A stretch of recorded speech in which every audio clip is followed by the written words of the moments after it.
ഓസ്ട്രേലിയയിൽ പുതുവർഷം വരുന്നു പ്രിയപ്പെട്ട പ്രേക്ഷകരെ.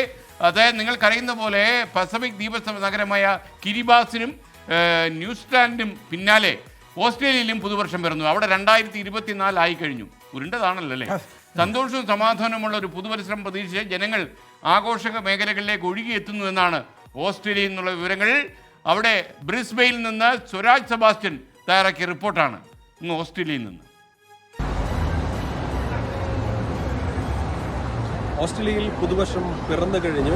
നമുക്കറിയാം ഇന്ത്യൻ സ്റ്റാൻഡേർഡ് സമയത്തേക്കാൾ 4.5 മണിക്കൂറുകൾ മുൻപിലാണ് ഓസ്ട്രേലിയ. അതുകൊണ്ട് തന്നെ ഇവിടെ പുതുവത്സരാഘോഷങ്ങൾ ഏതാണ്ട് പരിസമാപ്തിയിലേക്ക് എത്തിയിരിക്കുന്നു എന്ന് വേണമെങ്കിൽ പറയുവാൻ കഴിയും. ലോകത്ത് ഏറ്റവും ആദ്യം പുതുവത്സരത്തെ എതിരേൽക്കുന്നത് ഓസ്ട്രേലിയൻ ജനതയാണെന്ന് പൊതുവെ പറയാറുണ്ട്. ഞാനിപ്പോൾ ഉള്ളത് ഓസ്ട്രേലിയയിലെ പ്രമുഖ നഗരങ്ങളിലൊന്നായ ബ്രിസ്ബെയിൻ നഗരത്തിലാണ്. ഇവിടെ ഇന്നും നാളെയും പൊതു അവധിയാണ്. പുതുവത്സരാഘോഷങ്ങളിൽ പങ്കെടുക്കുവാനെത്തുന്നവർക്ക് പൊതുഗതാഗതം തികച്ചും സൗജന്യമാണ് ഇന്ന്.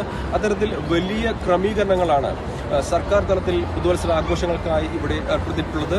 2023 ആഘോഷങ്ങൾ കോവിഡിന്റെ നിയന്ത്രണങ്ങൾക്ക് ശേഷം ജനങ്ങൾ സ്വയം നിയന്ത്രണം ഏർപ്പെടുത്തിയ ആഘോഷങ്ങളായിരുന്നു 2023 എന്നാൽ 2024 എത്തുമ്പോൾ നിയന്ത്രണങ്ങളൊന്നുമില്ലാതെ വലിയ ആഘോഷങ്ങളുമായി മുന്നോട്ട് പോകുന്ന ഓസ്ട്രേലിയൻ ജനതയാണ് നമുക്ക് കാണുവാൻ കഴിയുന്നത്.